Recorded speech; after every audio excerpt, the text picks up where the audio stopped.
দর্শক আপনাদের সবাইকে শুভেচ্ছা আমন্ত্রণ জানাচ্ছি প্রথম আলোর আজকের বার্তা কক্ষে। আপনারা এরই মধ্যে জানেন নির্বাচনের প্রচার ২২শে জানুয়ারি থেকে শুরু, কিন্তু তার আগেই প্রার্থী নির্ধারণ এবং যাচাই বাছাইয়ের প্রক্রিয়ার মধ্যে এখন রয়েছে। এই অবস্থায় দেশের রাজনীতি এবং নির্বাচনী রাজনীতি মূলত কোথায় অবস্থান করছে এবং এর মধ্যে আসলে কোনো এর রাজনীতির ভেতরে আরেকটি রাজনীতি আছে কিনা এবং থাকলে তা কেমন? নির্বাচন ঘিরে এখনকার সেই পরিবেশ সম্পর্কে আমরা জানার চেষ্টা করব। নির্বাচনী আচরণবিধি লঙ্ঘন হচ্ছে কিনা সেটিও জানার চেষ্টা করব। আমাদের আজকের অতিথি রাষ্ট্র সংস্কার আন্দোলনের সভাপতি অ্যাডভোকেট হাসনাত কাইয়ুম।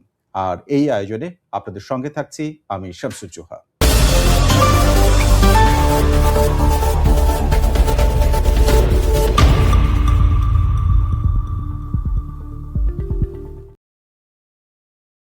আজকের বার্তা কক্ষের সরাসরি অতিথির কাছে চলে যাচ্ছে। আমাদের সঙ্গে আছেন রাষ্ট্র সংস্কার আন্দোলনের সভাপতি অ্যাডভোকেট হাসনাত কাইয়ুম। আপনাকে স্বাগত। আপনাকে ধন্যবাদ। প্রথমে জানতে চাইবো আপনার দল রাষ্ট্র সংস্কার আন্দোলন এবং প্রার্থী হিসেবে আপনি আপনাদের দুজনের অবস্থান। প্রথমত তো আপনি জানেন যে আমাদের রাষ্ট্র সংস্কার আন্দোলন এখন পর্যন্ত নিবন্ধন পায় নাই। আমরা আসলে শেষ দিন পর্যন্ত এরকম একটা ডিলেমার মধ্যে ছিলাম যে আমাদেরকে নিবন্ধন দেওয়া হচ্ছে। তো শেষ পর্যন্ত যখন আসলে ওই ডেডলাইনটা পার হয়ে যাচ্ছে তার একদিন বা ২ দিন আগে আমাদের দলের দিক থেকে আমরা এটা অনেকটা আন্দাজ করি যে আসলে আমাদেরকে এভাবে প্রলম্বিত করতে করতে নির্বাচনের বাইরে ফেলে দেওয়া হচ্ছে। সেই পর্যায়ে আমাদের দিক থেকে সিদ্ধান্ত নেওয়া হয় যে আসলে যদি ওরা নির্বাচন করতে আমাদের না দেয়, তাহলে আমরা আসলে তো ঠিক আছে, আমরা তো এটার যে এই মুহূর্তে আর কিছু করতে পারতেছি না। অন্তত একটা পোস্টে প্রতীকী হিসেবে একটা প্রতীকী প্রতিবাদের জন্যে আমার সিটটাকে তারা নির্ধারণ করে দলের দিক থেকে যে আপনি তাইলে স্বতন্ত্র নির্বাচন করবেন। তো আপনি জানেন স্বতন্ত্র নির্বাচনের প্রক্রিয়া মানে হচ্ছে তো একটা অসম্ভব ব্যাপার প্রায়, এবং স্বতন্ত্র নির্বাচনের সমস্ত শর্ত আপনি পূরণ করার পরে প্রশাসন কিংবা প্রভাবশালীরা চাইলে আপনাকে নির্বাচন থেকে বাইরে ফেলে দিতে পারে। এটা জানা সত্ত্বেও আমরা দলীয়ভাবে এই সিদ্ধান্তটা নিই এবং আমরা আসলে স্বাক্ষর সংগ্রহ করি দ্রুততম সময়ের মধ্যে। তারপরে আমরা সেটা মনোনয়নপত্র জমা দিই এবং বাছাইয়ের দিন এসে আসলে আমরা জানতে পারি, তারা বলেন যে আমাদের ৬ জনের যে তথ্য এটা আসলে মিলে নাই, এটার গলমিল আছে বলে আমাদের মনোনয়নপত্র বাছাইয়ের সময় বাতিল করে দেন। আচ্ছা, এটার স্বাভাবিক প্রক্রিয়া যেটা হয়, ধারণা এমনিতেই আমাদের ছিল, মানুষের মধ্যে এক ধরনের ধারণা আরো তীব্র হয় যে ওনাদেরকে প্রথমত তো নিবন্ধন দেয় নাই, এবং এইবার যেহেতু আসলে তাদেরকে মনোনয়নও আসলে রাখে নাই, তার মানে তাদেরকে নির্বাচন থেকে আসলেই বাইরে রাখা হবে। আমাদের এলাকার ভোটারদের মধ্যে এক ধরনের হতাশা তৈরি হয় দলের মধ্যে। কিন্তু আমরা আমাদের দলীয় লোকদের আসলে এক ধরনের মনোবল এবং তাদের আসলে দৃঢ়তা দেখে আমি আপিল করতে বাধ্য হই। আচ্ছা, আমি আসলে তখন কিন্তু এদেরকে শর্ত দিয়েছিলাম যে আমি আপিলের পথের মধ্যে যাব না, এরা তাদের মনোভাব বোঝার পরে আমরা আসলে থামব। কিন্তু আমাদের দলীয় লোকজন আসলে লড়াইটা ছাড়তে রাজি হয় নাই। শেষ পর্যন্ত আমরা আপিল করি এবং আপিলের আজকে শুনানি ছিল।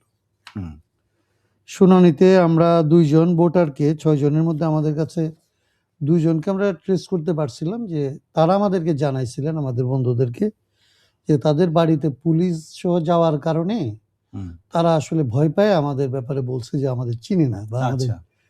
তো সেই ২ জনকে পরে আমরা পিক করে আজকে নিয়ে আসছিলাম নির্বাচন কমিশনের সামনে। তো তাদেরকে দেখে তাদের আলাপ করে আসলে শুনে নির্বাচন কমিশন আমাদের এটা মনোনয়নটা ওকে করে দিয়েছে। কিন্তু আমি এখানে যে কথাটা আপনাকে বলতে চাই এই বিষয়ে, যে আপনি দেখবেন যে স্বতন্ত্র প্রার্থিতা, গতকালকে আমাদের একটা প্রোগ্রাম ছিল, আপনাদের জানেন কি পরিমাণ প্রার্থিতা বাতিল করা হচ্ছে এবং কি পরিমাণ প্রার্থিতা আসলে আপিলে আসার পরে অ্যাকসেপ্টেড হচ্ছে। এটা রেশিওটা যদি আপনি দেখেন, তাহলে এখান থেকে একটা জিনিস খুব ক্লিয়ার বুঝবেন যে মাঠ পর্যায়ে যারা আসলে নির্বাচন কন্ডাক্ট করার জন্য আছে, তারা আসলে নির্বাচনী বিধিমালাকে তাদের মতো করে দলীয় স্বার্থে বিবেচনায় রেখে তাদেরকে মাঠ থেকে বের করে দেওয়ার কাজ করছে। ওকে, আমার তাহলে আমি আমার নিজের যে সংবাদ থেকে কালেক্ট করার যে তথ্য সেটি বলছে রবিবার অর্থাৎ গতকালকে একদিনে ৭৩টি আপিল নিষ্পত্তি করে, যার মধ্যে ৫৮টি আবেদন মঞ্জুর করা হয়েছে। অর্থাৎ মাত্র নামঞ্জুর হচ্ছে 7টি। এই রেশিও, আপনি যে রেশিওর কথা জি, জি, বললেন, সেই রেশিওটা যদি হিসাব করি একদিনের এটি। জি, একদিনে, এখনো তো কয়েকদিন বাকি জি, আছে। তাহলে ব্যাপারটা হচ্ছে যে যদি কেউ, যেমন এর মধ্যে আপনার হুম, বিষয়টি যেমন আমরা সরাসরি শুনলাম হুম, দর্শকরা, মাহমুদুর রহমান মান্নার বিষয়ে যে প্রার্থীর ক্ষেত্রে ঢাকার একটি আসনে হাঁ বলছে, সেই প্রার্থীর বিষয়ে বগুড়া ২ আসনে আবার না বলেছে, না বলছি। পরবর্তীতে একইভাবে হাঁ আসছে। এর মধ্যে আপনি কোনো মানে নির্বাচন কমিশন কিংবা কোনো কর্মকর্তার স্পেসিফিক বা কোনো একটা গোষ্ঠীর বা রাজনৈতিক কোনো ইচ্ছের কোনো ঘাটতি দেখেন নাকি এর মধ্যে আসলে টেকনিক্যাল তাদের মানে আ কাজটা করার ক্ষেত্রে তাদের দক্ষতার অভাব আছে নাকি তাদের ইনটেনশন আছে? না, আমার কাছে যেটা মনে হচ্ছে হুম, যে এটা হচ্ছে খুব ইনটেনশনালি মাঠ জি। পর্যায়ে যারা আসলে এখনো হুম, পর্যন্ত আপনি প্রথমত জানবেন যে নির্বাচন পরিচালিত হচ্ছে একদম আগের আমলের আইন দিয়ে। হুম, হুম, সেইখানে নির্বাচন কর্মকর্তার চাইতে আসলে আমলাদের মানে হুম, নির্বাচনী কর্মকর্তাদের চাইতে আমলাদের প্রাধান্য আছে। হুম, আপনার ডিসি হচ্ছে রিটার্নিং কর্মকর্তা, টিউনো হচ্ছে আসলে এখানকার হুম, কর্মকর্তা। হুম, তার মানে যেই আমলারা আওয়ামী আমলে কোনো হুম, না কোনোভাবে হুম, যত ধরনের অপকর্মের মধ্যে দিয়ে টিকে ছিল, হুম, তারা যখন কোনোভাবে আন্দাজ করতেছে যে এইখানে নেক্সট গভর্নমেন্ট হচ্ছে হয় বিএনপি এবং কোথাও, কোথাও অপোজিশন হিসাবে যে সমস্ত অঞ্চলে তারা টের পায় যে জামায়াতে ইসলামী শক্তিশালী আছে, তাদের সন্তুষ্টির জন্যে, হুম, তাদেরকে আসলে সন্তুষ্ট করার জন্যে সম্ভাব্য যারা আসলে স্বতন্ত্র প্রার্থীর মধ্যে যারা প্রতিদ্বন্দ্বিতা করতে পারে বলে যাদেরকে মনে হইছে, তাদেরকে ছুতা-নাতায় আসলে তাদেরকে মাঠ থেকে বের করে দেওয়ার চেষ্টা করছে। যেটা কেন্দ্রে আসলে এটা বোঝা যাচ্ছে যে তারা যে হুম, ছুতা-নাতায় বের করে হুম, দিচ্ছে এবং পরিমাণটা কি পরিমাণ, হুম। সেইটা কিন্তু আসলে যখন আপিলে আসছে তখন এটা বোঝা যাচ্ছে। হ্যাঁ, এই এইটাতে ৬১ হচ্ছে আমি একদম মনে করি যে আমলাতন্ত্র একভাবে জড়িত হুম, এবং এই প্রভাবশালী দলগুলি ওইখানে আসলে এক ধরনের প্রভাব বিস্তার করছে। তার মানে আমি বলছি যে আমলারা এবং এই সমস্ত দলের মধ্যে একটা নেক্সাস খুব ক্লিয়ার। এটা মানে যে কেউ এটা অবজার্ভ করলে কিন্তু দেখা যাবে। কিন্তু এই সময়ে এসে আপনার প্রায় ১.৫ বছরের কাছাকাছি সময়ের হুম, পরে এসে আওয়ামী লীগের সময়ের যারা সুবিধাপ্রাপ্ত তাদের উপরে দোষ দিয়ে আসলে এটা ঢাকার সুযোগ আছে কিনা? কারণ এর মধ্যে আপনি জানেন অনেক ধরনের কথা হয়েছে। আ নির্বাচনে যারা দায়িত্ব পালন করবেন তাদেরকে লটারির মাধ্যমে নির্বাচন করা হলো। তারপরে অনেক তো অবজারভেশন ও আসছে। জি, মব তৈরি করে অনেক জায়গায় হুম, সরানোর কথা আসছে। শিক্ষক-টিক্ষক তো বাদই হুম। দিলাম। প্রশাসনের ক্ষেত্রেও মান্না ভাইয়ের বেলায় তো ধরেন ওই অভিযোগটা মান্না ভাই করছে যে মব করে তাকে আসলে ওইখান থেকে এ এ এতে এই অভিযোগটা করা হয়েছে। জি, সো এই যে এত মব, এত মানে প্রেশার গ্রুপ এত কিছু থাকার পরে এরকম একটি বিষয় হচ্ছে। আমি বিশেষ করে এবারে প্রশ্নটা করতে চাই রাষ্ট্র সংস্কার আন্দোলনের দল হিসেবে আপনারা দীর্ঘ একটা আন্দোলনের প্রসেসের মধ্যে দিয়ে জি, গেলেন এবং আপনারা একটা জোট তৈরি করলেন। যে জোটের মধ্যে থাকলো হচ্ছে এ দেশের আ এই আন্দোলনের গত আন্দোলনের সবচেয়ে আলোচিত, জি, আলোচিতই বলি। হুম, আলোচিত দলটি। কিন্তু এখন তারপরে আপনার দল তো শক্তিশালী হওয়ার কথা। আপনার মনোনয়ন নিয়ে এবং আপনার আ তালিকাভুক্তি নিয়েও প্রশ্ন থেকে যাচ্ছে এবং আপনি এখন আশঙ্কা প্রকাশ করলেন আজকে জি, শুরুই যেটি করেছেন। জি, জি। এইটা কেন? না, রাষ্ট্র সংস্কার আন্দোলনের ব্যাপারে ধরেন অনেকগুলো কথা তো আমি উম এখনো আপনাকে জি, বলতে পারব না। হ্যাঁ, তবে আমি আপনাকে বলি যে বাংলাদেশে যে জিনিসটা আমরা কখনো ক্লেম করতে চাই নাই, মানে হুম, আমরা কখনো এটা নিজেদের দিক থেকে বলতে চাইনি। তো পরিস্থিতি এখন বাধ্য করছে হুম, বলে বলছি যে বাংলাদেশে রাষ্ট্র সংস্কার লাগবে, সংবিধানের সংস্কার লাগবে হুম, এবং এটা কোন পথে হইতে পারে। হুম। এসব নিয়ে তো আমরা ধারাবাহিকভাবে ১২-১৫ বছর ধরে কাজ করে আসছি। আপনার সংগঠনের নামই তো তাই। আমাদের সংগঠনের নাম এইটা, তার আগে রাষ্ট্রচিন্তা। হুম, এইসব মিলে রাষ্ট্র প্রশ্ন, সংবিধান প্রশ্ন নিয়ে আমরা যত কাজ করেছি, এটা আসলে নিজেদের মুখ দিয়ে বলতে আসলে আমাদের এক ধরনের দ্বিধা হয়। আমরা এটা বলতে চাই না। কিন্তু যেটা বাস্তবে আমরা যেটা দেখলাম যে যখন এটা আসলে বাস্তবায়নের পর্বে আসছে, তখন এক ধরনের ধরেন এটার কৃতিত্ব দাবি করার হুম, কেউ দাঁড়াইছে এবং তাদের অনেকে এইটা মনে করছে হুম, যে এই নামের এই সংগঠনকে আসলে রাজনীতি থেকে নাই করে দিলে এই অর্গানাইজেশনটা না থাকলে আসলে ব্র্যান্ড ভ্যালুটা তাদের হয় এবং আচ্ছা, তাদের সাথে আমরা জোটই করি আর তাদের পক্ষে আন্দোলনই করি, যাই করি না কেন, হুম, সেইখানে খুবই ক্ষুদ্র দলীয় স্বার্থে কিংবা খুবই ক্ষুদ্র রাজনৈতিক স্বার্থে কিন্তু রাষ্ট্র সংস্কার আন্দোলনকে বাংলাদেশের রাজনীতি থেকে নাই করে দেওয়ার একটা চেষ্টা ছিল। হুম, যেটা আমরা দেখছি যে আসলে এটা হয় নাই, নাই হয় নাই।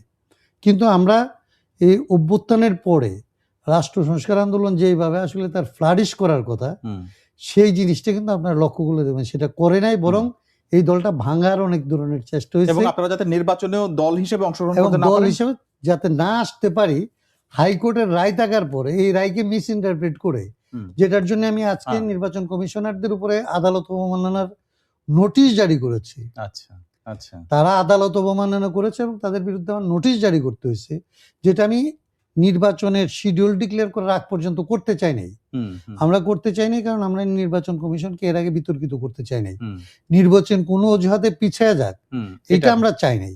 সেই জন্য আমরা দলীয় স্বার্থ বিসর্জন দিয়েও কিন্তু আমরা চুপ হয়তো করেছিলাম। বৃহত্তর স্বার্থের কথা ভেবেছেন, বৃহত্তর কিন্তু প্রশ্ন হচ্ছে যে এখানে তাহলে একটা ষড়যন্ত্রের বিষয় কি আপনি দেখতে পান? আমি তো এটার বাইরে আপনি তো কোনো কনক্লুশন ড্র তাহলে করতে কারা? পারবেন না। তারা কারা? যারা আসলে এখানে রাষ্ট্রের সংস্কার হোক এটা চায় না, এবং যারা এখানে রাষ্ট্র সংস্কারের ক্ষেত্রে আমাদের অগ্রণী ভূমিকা আছে, হুম, এইটাকে যারা স্বীকার করতে চায় না, যারা এটার মালিকানা নিজেরা দাবি করতে হুম। চায়, তাদের দিক থেকে কোনো না কোনোভাবে এখানে ইনফ্লুয়েন্স করা হয়েছে বলে আমাদের কাছে পরিষ্কার করে মনে হয়।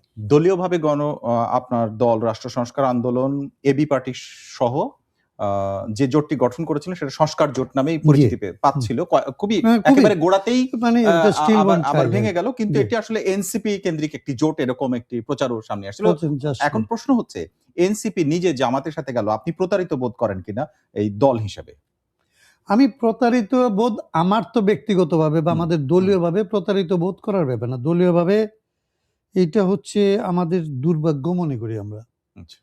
যে বাংলাদেশে এই শক্তিটা রাজনৈতিকভাবে সংস্কারের পক্ষে থাকবে, হুম, এইটা বিশ্বাস করে এখানকার মানুষ তাদের পেছনে জীবন দিয়েছে, রক্ত দিয়েছে, তাদের অজস্র ভুল ত্রুটিকে তারা ক্ষমা করেছে। হুম, তারপরেও তাদেরকে আসলে সাথে নিতে চেয়েছে। আমরাই তো তাদের সাথে হুম, আসলে জোট করতে হুম, গেছি।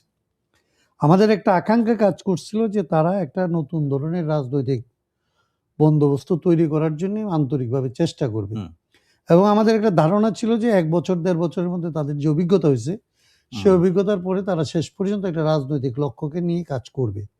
কিন্তু এইটাতে তারা যেটা করছে, তারা তাদের আসলে আত্মপ্রবঞ্চনা করছে। হুম, আর জাতিকে আসলে একটা বড় রকমের, জাতির সাথে একটা বড় রকমের প্রবঞ্চনা এবং প্রতারণা করছে। সেইটার অংশ হিসেবে আমরাও তার শিকার হইছি। হুম, আমি মনে করি যে আমাদের চাইতে তো তারা তাদের নিজেদেরকে অনেক বেশি বঞ্চিত করছে। হুম, তারা নিজেরা আসলে প্রবঞ্চক হিসেবে চিহ্নিত হইছে। হুম। তারা যে আপনি এনসিপির কথা বলছেন? আমি এনসিপি জি। বলেন, এবি পার্টি বলেন, হ্যাঁ, হ্যাঁ। তারা তো আমাদের মধ্যে কমিটমেন্ট ছিল, আমাদের এই জোট করার একটা কমিটমেন্টের জায়গা ছিল। হুম, হুম। নাইদার বিএনপি এবং আমরা নট যতদূর জানি এটা নাইদার একটা দীর্ঘ বিএনপি নট জামাত। এটা একটা দীর্ঘ আলোচনার পরে এটি একেবারে দীর্ঘ। ১ম দফায় তো তারা আমাদের সাথে হুম, আলোচনায় একমত হইতে পারেনি। আমরা হুম, একমত হইতে পারিনি। হুম, কারণ তারা ১ম দফায় আমাদেরকে এই প্রস্তাবটা করছিল যে আমরা যদি আসলে জোটগতভাবে দাঁড়াইতে না পারি, হুম, তাইলে আমরা ১ম এ বিএনপি এবং পরে জামাতের সাথে হইলেও আলোচনা করতে চাই। হুম, আমরা সেটাতে রাজি হই নাই।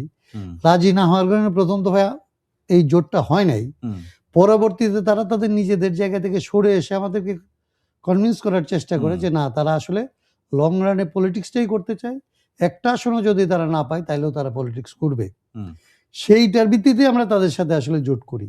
আচ্ছা। তো তারা যে তাদের জায়গা থেকে কমিটমেন্ট রক্ষা করতে পারল না। হুম। পলিটিক্সে তো এর বাইরে কোনো ক্যাপিটাল থাকে না। না, না। পলিটিক্সে আপনার সবচাইতে বড় ক্যাপিটাল তো হচ্ছে আপনার কমিটমেন্ট, আপনার ক্যারেক্টার, আপনার হুম, বৈশিষ্ট্য, জি, সেগুলি। জি, তো আপনি যদি রাজনৈতিক দল হিসেবে শুরুতেই আসলে আপনার একটা জাতির সামনে একটা জিনিস নিয়ে উত্থাপন করেন, এবং এই উত্থাপন তো তাদের মুখ দিয়েই হচ্ছে। জি, জি। তারাই তো বলছে হুম, এটা একটা রাজনৈতিক জোট, এখানে নির্বাচন হচ্ছে, হুম, হুম, একটা ইনসিডেন্ট, তারা হুম, নির্বাচন করবে। কিন্তু দীর্ঘমেয়াদের রাজনীতি হুম, করতে চাইছে তারা। তো তারা তাদের জায়গা থেকে যখন সরে যায়, হুম, জনগণের সাথে প্রতারণা করে বলে জি, মনে হয়। হুম। তো আমার কাছে মনে হয় যে তারা নিজেদের সাথে আসলে অনেক বড় প্রতারণা।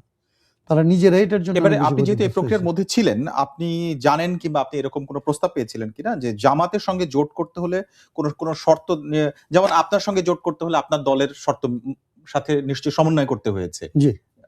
তেমনি জামাতের সাথে নিশ্চয়ই একটা আলোচনার ভিত্তিতেই বিষয়টি হয়েছে, তাই না? না, সেই এখন প্রশ্ন হচ্ছে, আমার প্রশ্নটাই জি, আপনার কাছে, জি। যে জামাতের সাথে যেতে গেলে জামাতের যে শর্তগুলো ছিল তার মধ্যে এমন কিছু কি ছিল যেটি এনসিপি মেনে নিতে পারছে কিন্তু আপনারা পারেননি বা আ না আমাদের পারবেন না? না, আমাদের সাথে এটা নিয়ে কোনো আলোচনাই তারা করেনি। আচ্ছা। প্রথমত আমরা হুম, যেহেতু আমাদের যেহেতু ফার্ম ডিসিশন ছিল জি। যে আমরা বাংলাদেশে হুম, সংস্কারের রাজনীতিটা নিয়ে একটা হুম, ইন্ডিপেন্ডেন্ট পলিটিক্যাল জোট করতে চাই। হুম, হুম, এটা জামাতের কাছে আমরা যাব না। জামাতের ধরেন রাজনৈতিক ওইগুলি তারাও হুম, একসময় বলছে। হুম, হুম, যে জামাতে ইসলামীকে আমরা কেন গণতান্ত্রিক শক্তি মনে করি না, গণহত্যার ধারাবাহিকতায় তারা কিভাবে হুম, এখনো পর্যন্ত গণতান্ত্রিক এবং ফ্যাসিস্ট পলিটিক্সকে হুম, ধারণ করে, হুম, বিএনপি কিভাবে সংস্কারের রাজনীতি থেকে সরে যাচ্ছে এবং কিভাবে সে আসলে সংস্কারকে দ্বিতীয় তৃতীয় এজেন্ডাভুক্ত হুম, করে হুম, ফেলছে এবং সেখানে সংস্কারকে হুম, অনেকাংশে ধরে হুম, নির্বাচনের পেছনে নিয়ে গেছে। সেই জায়গা থেকে আমাদের যেহেতু রাজনীতিটা হুম। সংস্কারের, কাজে আমাদের আমরা সাথে আমরা তো সংস্কারের হ্যাঁ, রাজনীতিটা করবো হ্যাঁ, এজন্যই ছিলাম। কাজেই আমাদেরকে নিয়ে তারা আর আমাদের ওই আলোচনায় যায় নাই। আচ্ছা। তারা যখন এই আলোচনা করে প্রায় সিদ্ধান্ত হয়ে গেছে এবং এগুলি যখন লিক হইছে, মানুষ যখন আমাদের প্রশ্ন করা শুরু করছে, হুম। তখন আমাদেরকে কিন্তু তাদেরকে কোয়েরি করে জেনে তারপরে আমাদেরকে পাবলিকলি অর্থাৎ আসতে আপনাদের হয়েছে। সাথে এক ধরনের যে বিশ্বস্ততা এবং যে আন্ডারস্ট্যান্ডিং এর মধ্যে দিয়ে জোট গঠন হয়েছিল সেটা এক সেটা ধরনের তারা ভঙ্গ সেটা করেছে, তারা রক্ষা করেনি। রক্ষা করেনি। আমি যে জন্য এই জামাতের প্রসঙ্গটা উঠালাম সেটা হচ্ছে আমরা লক্ষ্য করলাম ঠিক যে সময় জামাতের সঙ্গে নির্বাচনী জোটই বলেন অথবা এক ধরনের সমঝোতা, যে ভাষা হুম, যেটি বলেন আপনি, বিষয় তো হচ্ছে তারা জোট করেছে। জি। এখন সেই সময়ই দেখলাম বেশ কিছু নারী নেত্রী যারা জাতীয়ভাবে পরিচিত তারা একই সাথে এনসিপি থেকে চলে গেলেন। এর মধ্যে আমি এটাই জানার চেষ্টা করছি যে কোনো শর্ত ছিল কিনা যে নারী প্রার্থী হতে পারবে না জামাতের সঙ্গে গেলে। আ আমি আমি ঠিক জানি না। আমার আচ্ছা। ধরেন এই বিষয়টা আমার জানা নাই। কারণ এই হুম। আলোচনাটার প্রক্রিয়ার মধ্যে আমরা এক্সক্লুডেড ছিলাম। আচ্ছা, খুব কনশাসলি ওরা আমাদেরকে বাইরে রাখছিল। আচ্ছা। এবার আসি এই যে আ সংস্কারের ক্ষেত্রে যে প্রসঙ্গটা এসেছে যে যদি হাঁ ভোট দেয়া হয় তাহলে সংস্কারের আশাটা জিয়ে থাকছে। জি, এখানে তো ২ টা অপশন আছে মানুষের কাছে ভোট দেওয়ার। হাঁ দিতে পারে অথবা না না দিতে পারে। দিতে পারে। এখন আপনারা আ না ধরে নেয়া যায় আপনাদের দলের চরিত্র সবকিছু মিলে যে সংস্কারের পক্ষে ভোট দিতে বলবেন। সেখানে কিন্তু এনসিপি সেই জায়গায় রয়েছে তারা ৩০ টি প্রার্থীর উম নির্বাচনে অংশগ্রহণ করবে। আর বাকি ২৭০ টি আসনে যেখানে প্রার্থী নেই সেখানে অ্যাম্বাসেডর বা প্রতিনিধি নিয়োগ দিচ্ছে হাঁ ভোটে ক্যাম্পেইনের জন্য। আ এটা না এইটা যদি আমরা এটা মনে করি যে এই হ্যাঁ ভোট না ভোটের ব্যাপারে আমাদের ধরেন এক ধরনের ঐকমত্য কমিশনের এক ধরনের ত্রুটি হইছে এবং রাজনৈতিক দলগুলিরও এক জি। ধরনের ত্রুটি আছে। দলগুলোর ত্রুটি কিরকম? রাজনৈতিক দলগুলি এই হ্যাঁ ভোট না ভোটটা কিভাবে হবে হুম, এইটা নিয়ে কোনো ঐকমত্যে আসতে পারে নাই। আচ্ছা। ঐকমত্য কমিশনে আমরা হুম, শেষ পর্যন্ত ট্রাই করতেছিলাম কিন্তু আমরা বিএনপিকে রাজি করাইতে পারি নাই, নমনীয় করতে পারি হুম, নাই। বিএনপি রাজি না হওয়ার কারণে জামাত ইসলামী যেখানে স্টিক করতেছিল সেটাতে হুম, আসলে হুম, কোনো ধরনের সমঝোতা হয় নাই। না হুম, হওয়াতে এইটা আসলে এক্সপার্ট প্যানেলের কাছে গেছে। আচ্ছা। এক্সপার্ট প্যানেলে যাওয়ার কারণে এক্সপার্ট প্যানেল এটাকে আসলে বাস্তবায়ন করা যাবে কিভাবে? সেইটা নির্বাচন। রাজনৈতিক দলগুলিকে কিভাবে বাধ্য করা যাবে সেইভাবেই জিনিসটা ভাবছে। আচ্ছা। রাজনৈতিক দলগুলির মত নিয়ে সমঝোতার ভিত্তিতে কিভাবে করা যাবে সেই জায়গাটায় গুরুত্ব কম দিছে। এটা এক হুম, ধরনের চতুরতা হইছে। এইটাকে আমরা আসলে অ্যাপ্রিশিয়েট করি না। হুম, আমি মনে করি এইটা একটা ত্রুটিযুক্ত পদ্ধতি। আচ্ছা। কিন্তু আমরা যেটা বলি যে ধরেন বিএনপির অনেকগুলো প্রশ্নে ভিন্নমত আছে। হুম, তাদের নোট অফ ডিসেন্ট আছে। হুম, কিন্তু এটা যদি হা ভোট হয়, হুম, তাইলে বিএনপির দল হিসেবে তার যতটুকু ক্ষতি হবে। হুম, তার চাইতে যদি না ভোট হয়, হুম, তাইলে জাতি হিসাবে ইনক্লুডিং বিএনপি অনেক এর চাইতে মানে ক্ষতির পরিমাণ অনেক বেশি হবে। হুম, সেই জায়গাটা বিবেচনা করে আমরা মনে করি আমরা তো হার পক্ষে হুম, থাকবই। হুম, আমি মনে করি যে বিএনপির মধ্যেও এরকম আসলে রিজনেবল রেসপন্সিবল পলিটিক্স করতে চায়। লং রানে আসলে এখানে ডেমোক্রেটিক প্রসেসটা আসলে ইনিশিয়েট হুম, করার জন্যে যেই পদক্ষেপটা নেওয়া দরকার সেদিক থেকে আমি মনে করি এনসিপি যেরকম তারা বলতেছে যে তারা ধরেন হুম। তাদের সাথে আমাদের ভিন্ন মত আছে কিন্তু তারা যেহেতু বলতেছে যে তারা কিন্তু আ আপনি মনে করেন কিনা যারা সব আসনে প্রার্থী দিতে পারছেন না, কোন একজন প্রতিনিধি শুধুমাত্র হাঁ বা না ভোটের জন্য মাঠে ওই কায়দায় থাকবে বা ওই কায়দায় থাকবে না। অতটা কিন্তু ধরেন আমরা যেমন জি, নির্বাচন বর্জন করতেছি। হুম, কিন্তু আমরা তো হ্যাঁ ভোটের পক্ষে আসলে মাঠে থাকবো। হুম। আমরা এই কিন্তু ওই নির্বাচনটা করব। প্রার্থীটা মানে আমি বলছি এইজন্য যে বাংলাদেশের মানুষের কাছে আপনি যান যেকোনো একটা হুম, নির্বাচনী এলাকায় যদি র‍্যান্ডম স্যাম্পলিং করেও যান, সেখানে মানুষের মধ্যে সেখানকার প্রার্থীকে কে কি দেবে এই আলোচনাটাই বেশি থাকবে অনেক এখানে। বেশি, অনেক বেশি। সেখানে ৪ টি প্রশ্ন ১ টি উত্তর হ্যাঁ ভোট না, না ভোট এই আলোচনাটা আসলে মানে খুবই মাঠে ত্রুটিপূর্ণ, হ্যাঁ, খুবই ত্রুটিযুক্ত আমি বলি। হুম, কিন্তু এটা হচ্ছে যে এইরকম একটা মানে আমি বললাম যে হুম, আমাদের নিজেদের ব্যর্থতা, হুম, রাজনৈতিক হুম, দলগুলির হুম, ব্যর্থতা এবং এক্সপার্টদের আসলে রাজনীতিবিদদেরকে শ্রদ্ধা না করা, ওকে, এক ধরনের হুম। চতুরতা করা, করে আসলে পরিস্থিতিটাকে এরকম একটা জায়গায় নিয়ে এক্সপার্ট এসছে। বলতে আপনি কাদের বোঝাচ্ছেন এখানে? এক্সপার্ট প্যানেল ছিল জি, ঐক্যমত্য কমিশনের একটা এক্সপার্ট প্যানেল ছিল। তারা আমাদের সাথে যেরকম কথা বলতেন অধ্যাপক আলী রিয়াজ সহ যে পুরা অধ্যাপক টিমটা আলী রিয়াজরা হচ্ছে এই এক্সপার্ট প্যানেলটাকে আসলে অপারেট করেছেন, না অপারেট করে না, মানে ওনাদের ওপিনিয়ন নিয়েছেন। ওপিনিয়ন নিয়েছেন। ওকে। যেখানে যেখানে হুম। ধরেন আমরা একটা ওপিনিয়ন দিয়েছি, তারা আবার কারোর সাথে কিছু অ্যাডভোকেট, কিছু ধরেন একাডেমিক, এরকম ৬-৭ জনের একটা প্যানেল ছিল। ওকে। আমরা আলোচনা আরেকটু এগোবো। তার আগে জি। এনসিপির প্রসঙ্গটা আরেকটি প্রশ্ন আপনার কাছে রাখতে চাই। সেটি হচ্ছে এনসিপির অবস্থান। আপনারা যদিও জোট করেছিলেন সে সময় তো অনেক আলোচনা হয়েছে এবং আপনি তো একজন পর্যবেক্ষকও ভালো। আ আ এনসিপির যে রাজনৈতিক মতাদর্শের জায়গাটা সেইটা আ জোট গঠন, প্রার্থী নির্বাচন এবং অন্যান্য যে বৈঠক এবং এখন পর্যন্ত যে সমস্ত সিদ্ধান্ত নিয়েছে তাতে আপনার কাছে খুব পরিষ্কার মনে হয় কিনা? না, এটা তো তারা নিজেরাও স্বীকার করে, যেটা যে এনসিপি এখন পর্যন্ত তার রাজনীতিটা বিনির্মাণ করতে পারে নাই। মানে তারা কাদের এন্টি, মানে কাদের বিরুদ্ধে সেটি পরিষ্কার করেছে। সেটাও কিন্তু ধরেন খুব যে ধরেন জামাতের এন্টি ছিল, জামাতের সাথে চলে গেছে। হ্যাঁ। তাহলে কি আওয়ামী লীগের এন্টি মানে আওয়ামী যেটা লীগের বলে সেটাও আবার একসময় চলে যেতে পারে জোটের এটা প্রয়োজনে? যদি আপনার যদি নিজের কোনো কম্পাস না থাকে, হুম, হুম। আপনার যদি কোনো দিক জি। নির্দেশক না থাকে, হুম। আপনি যদি ফেনোমেনা দিয়ে আসলে পলিটিক্স করেন, তাহলে একদিন দেখা যাচ্ছে তাহলে যে যা কিছু ইচ্ছে ঘটতে পারে। আওয়ামী লীগের সঙ্গেও হ্যাঁ, এনসিপি চলে যেতে পারে। অসম্ভব কিছু না তো। কারণ আপনি অন্ধ হইলে হ্যাঁ। আপনি তো আসলে কি করতেছেন, আপনি তো কালার চেঞ্জ করতে পারবেন না, নির্ধারণ করতে পারবেন না। অন্যের কাছে তো সাদা যা কালো তা একই তো। ওকে। এখন তাদের কাছে তো তাদের নিজেদের রাজনীতির কম্পাসটা নাই। আমরা মনে করছিলাম যে এটা তারা করতে চায়, এই ব্যাপারে তাদের আন্তরিকতা আছে এবং আমরা যারা আসলে বাংলাদেশে একভাবে একই রকমের আকাঙ্ক্ষা পোষণ করি, একটা পিপল পলিটিক্স করার আকাঙ্ক্ষা পোষণ করি, তাদের একটা দায়িত্ব আছে তাদেরকে আসলে হেল্প করার, অ্যাসিস্ট করার। এই কাজ আমি অনেক আগে থেকে করি। যদিও একটা দিনক্ষণ থাকে, তারিখ থাকে, নির্বাচনী প্রচারণা শুরু যেমন এই মাসের ২২ তারিখ থেকে আছে। কিন্তু আগে রাজনৈতিক দলগুলোর কর্মীদের অনেক রকম হয়। আপনি দেখবেন যে শীতের কাপড় দেয়ার জন্য আসলে তাহলে ২২ তারিখ পর্যন্ত অপেক্ষা করতে হবে কিনা? কোন প্রার্থী যদি নির্বাচনে সম্ভাব্য প্রার্থী হন, তিনি আসলে কাউকে সহযোগিতা করতে পারবেন কিনা এখন? এই ধরনের কোন সমস্যা হচ্ছে কিনা?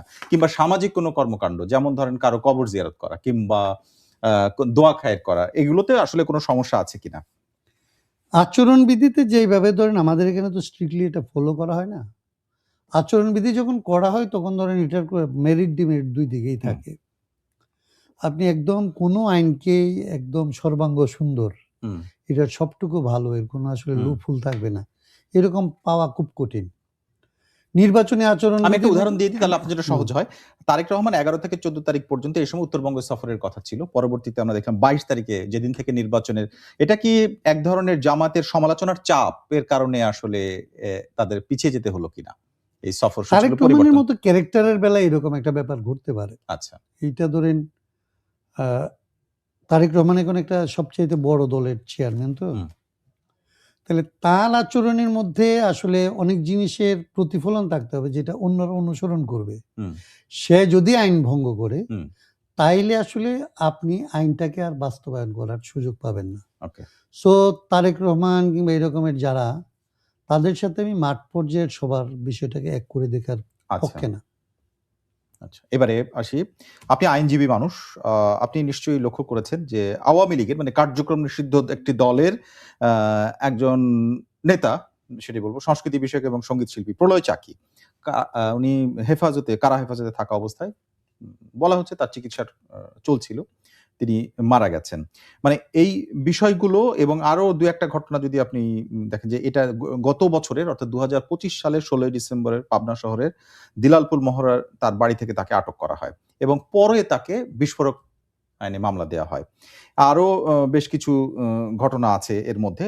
আজকেই জুলাই হত্যাকাণ্ডের মামলার কোন আসামিকে যেন জামিন দেয়া নামে, মানে জামিন অযোগ্য করে তোলা। এটা হচ্ছে বৈষম্য বিরোধীদের দাবি আজকে এবং ট্রাইব্যুনালও ঘেরাও করা হয়েছে।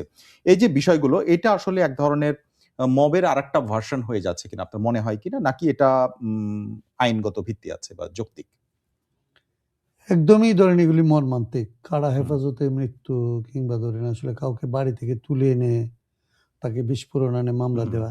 এই মর্মান্তিক ঘটনাগুলির এর আগের রেজিমে ঘটতেছিল বইলে একটা স্বাধীন দেশে এই ধরনের ঘটনা আসলে আমাদের ঘটাইতে হইছে। আমাদের বাচ্চারাই ঘটাইতেছে, আমাদের তরুণরাই ঘটাইছে। এখন একই জিনিসের যদি পুনরাবৃত্তি হয় এবং ধরেন এই যে মবের কথা বললেন যে আসলে আদালতকে যদি বাধ্য করার জন্যে কাউকে মিছিল নিয়ে গিয়ে ওই আদালতের যে উপর চাপ প্রয়োগ করা হয় এবং আদালত যদি জামিন দেওয়া যাবে না, জামিন দেওয়া যাবে না এবং আদালত যদি তাদের কথায় আসলে পরিচালিত হয়, সেইটা আসলে এই অভ্যুত্থানের সমস্ত ন্যায্যতাকে খেয়ে ফেলবে। হুম, একটা ন্যায্যতাকে যখন আসলে শেষ করে দেওয়া হয়, হুম, তখন আসলে কোনো কিছুই আসলে টিকবে না। হুম, মুক্তিযুদ্ধের মতো এত বড় জিনিস, মুক্তিযুদ্ধের চেতনার মতো এত বড় ধরেন একটা হুম, শক্তিশালী বিষয়, হুম। এখানে উপহাস কিংবা ধরেন একটা ঘৃণার বিষয় প্রায় এবং জীবিত মুক্তিযোদ্ধা যারা জীবিত তারাও মুক্তিযোদ্ধারা এখন ধরেন এগুলির শিকার হচ্ছে শিকার প্রায়। হচ্ছেন। তো তার তুলনায় তো ধরেন এই অভ্যুত্থান অনেক, মানে এটা তুলনা করা উচিত না হুম, একটার সাথে হুম, একটা, হুম, কিন্তু ভলিউমের দিক থেকে যদি বলেন, হুম, তাহলে তো আসলে মুক্তিযুদ্ধের সাথে এটা কোনোভাবে তুলনীয় না। হুম, তাহলে এইটাকে যদি আসলে কেউ এইভাবে অপব্যবহার করে, হুম। তাহলে এর ন্যায্যতা তো আরো অনেক কম সময়ের মধ্যে আসলে শেষ হয়ে যাবে ওকে। এবং ন্যায্যতা হারায় ফেললে যারা এর আগে অন্যায্য কাজ করছে তাদেরকে তখন মানুষ কম্পারেটিভলি মনে করে, যেটা ঘটে সবসময়, হুম, যে মানুষ প্রেজেন্ট সিচুয়েশনের জন্যে হুম। পুরনো শাসকদেরকে আসলে পুরনো এরকম নিপীড়কদেরকে মনে করে যে এরা এর চেয়ে বেটার ছিল। আমরা আলোচনার শেষের দিকে কিন্তু জি। একটা প্রসঙ্গ আনতে চাই। আমাদের রাজনীতিতে ভারত বিরোধিতা অথবা ভারতের পক্ষের দল রাজনীতি ভাগ করা, এটা একটা জনপ্রিয় টার্ম হয়ে দাঁড়িয়েছে। এটা খেলায় পৌঁছেছে, আপনি জানেন। মুস্তাফিজকে খেলানো হবে কি হবে না, দলে থাকবে কি থাকবে না, এটার সঙ্গে ভারতীয় আইসিসি থেকে একটা চিঠি দেওয়া হয়েছে বাংলাদেশের বিসিবিকে। তারা বৈঠক করেছেন এবং আজকে ক্রীড়া উপদেষ্টা, যিনি আইন উপদেষ্টাও, তিনি একটা বক্তব্য দিয়েছেন। তিনি বলেছেন এটি উদ্ভট, অযৌক্তিক এবং তিনি বলেছেন যে এটা মেনে নেওয়া যায় না। কি মেনে নেওয়া যায় না? যদি মুস্তাফিজ খেলেন তাহলে সেখানে নিরাপত্তা ঝুঁকি বাড়বে। যদি সেখানে অর্থাৎ ভারতীয় মাঠে বাংলাদেশের সমর্থকরা জার্সি পরে যায় তাহলে সেখানে ঘোরাফেরা করলে ঝুঁকি বাড়তে পারে। তৃতীয়ত বলা হয়েছে জাতীয় নির্বাচন যত ঘনিয়ে আসবে দলের নিরাপত্তা ঝুঁকি তত বৃদ্ধি পাবে। এই এটাকে যৌক্তিক মনে করেন নাকি এটা ওই যে উদ্ভট এবং যা বলা হয়েছে? এটা প্রথমত মানে আপনাকে একটু এটা বলি। আসলে পলিটিক্যালি হয়ে যাচ্ছে কিনা? প্রথম কথাটা আমি বলি যে আমাদের ধরেন প্রথমে বলছিলেন না ভারত বিরোধিতা, জি। এইটাকে আমরা ক্লিয়ার করতে পারিনি। ভারত বিরোধিতা মানে আমি কি ভারতের রাষ্ট্র কাঠামোর বিরোধিতা করি, ভারতের সরকারের বিরোধিতা করি, নাকি ভারতের জনগণের বিরোধিতা করি? এইখানে যারা এই বিরোধিতাটা করে, এটা যে আসলে করতে চায়, নিশ্চয়ই সে আসলে ভারতের সরকার কিংবা ভারতের রাষ্ট্রের সমালোচনা করতে চায়। কিন্তু আমাদের এখানে এটা গিয়ে শেষ পর্যন্ত পর্যবসিত হয় হিন্দু বিরোধিতায়। হুম, অতি সরলীকৃত হইতে, হইতে এরকম একটা জায়গায় যায়। এবং এইটার পেছনে আসলে এখন ভারতের যারা আসলে রাষ্ট্র ক্ষমতায় আছে, হুম, বিজেপি, যাদের আসলে এই ধর্মীয় রাজনীতিটাই হচ্ছে যার রাজনীতি। আমাদের যেরকম সংস্কার হলো আমাদের রাজনীতি, জি। ওদের ধর্মীয় উগ্রতাটাই হচ্ছে ওদের রাজনীতি, ধর্মীয় সাম্প্রদায়িকতাটাই হচ্ছে রাজনীতি। তারা এখানে নানা ছলে হুম, এই উপমহাদেশের মধ্যে সাম্প্রদায়িক রাজনীতির এক ধরনের নেতৃত্ব দিচ্ছেন হুম, এবং এটা করতে যেয়ে এমন কোনো জায়গা রাখতেছে না। এর আগে তো ওরা লাভ জেহাদের গল্প বলছে, মানে ভালোবাসায় পর্যন্ত তারা তো আসলে এই সাম্প্রদায়িকতাকে আবিষ্কার করছে। জি। এইটা এখন যেহেতু ক্রিকেট হচ্ছে এই অঞ্চলের একটা জনপ্রিয় খেলা, হুম, এই জায়গাটার মধ্যে তারা আসলে এটা ইমপ্লান্ট করার চেষ্টা করছে এবং খুব পরিকল্পিতভাবে আসলে মুস্তাফিজকে এখানে তারা একটা গুটি হিসেবে ব্যবহার করতে চাইছে। সো ভারতের যে কাজটা, ভারতের সরকার এই সমস্ত প্রতিষ্ঠানের উপরে প্রভাব বিস্তার করে, খেলার উপরে প্রভাব বিস্তার করে যেটা করছে, এটা হচ্ছে প্রথমত খুব হচ্ছে একটা বাংলাদেশ, ভারত কিংবা আসলে সাবকন্টিনেন্টের জন্য খুবই খারাপ লক্ষণে পর্যবসিত হয়েছে। হুম, এইটাকে আসলে আমরা সমালোচনা করি। দ্বিতীয়ত, এইটা ডিল করার ক্ষেত্রে আমার কাছে মনে হয় যে এইরকমভাবে ডিল করা উচিত না, যেটা হচ্ছে যে ওর ভার্সন সঠিক অথবা আমার ভার্সন সঠিক, এরকম একটা রেষারেষির পর্যায়ে যাতে না যায়। বাংলাদেশ থেকে যেগুলো বলা বাংলাদেশ হচ্ছে থেকে তাদের খেলোয়াড় সুলভ, হুম, আমাদের খেলোয়াড় সুলভ যে মর্যাদা এবং নিরাপত্তা পাওয়া দরকার, হুম, একদম সেই জায়গাটাকে আসলে পয়েন্টেড করা দরকার, পলিটিক্যাল জায়গাটা না। হুম, ওরা আচ্ছা, এটাকে পলিটিক্সের আচ্ছা, আওতায় আনতে চায়। আমাদের উচিত ওদের ওই পলিটিক্যাল গেমটার, ডার্টি গেমটার বিপরীতে দাঁড়ায় আসলে খেলাটাকে খেলার জায়গায় রাখার জন্যে তার রাজনীতিটাকে আসলে এখানে আপনার কি কোনো কারণে অকার্যকর মনে হয় যে বাংলাদেশ থেকে যেটা বলা হচ্ছে সেটা কিছুটা বাড়তি প্রতিক্রিয়া দেখানো হচ্ছে? বাড়তি না হলেও এটাকে আমার পলিটিক্যাল প্রতিক্রিয়া মনে হচ্ছে। আচ্ছা, হুম, ওরা এটাই চাচ্ছে। হুম, আমি আর হুম, ওইটা হুম, করা উচিত না। আচ্ছা, আচ্ছা, আমি এইভাবে দেখতে চাই। অনেক ধন্যবাদ অ্যাডভোকেট হাসনাত কায়ুম আজকে আমাদেরকে সময় দেওয়ার জন্য।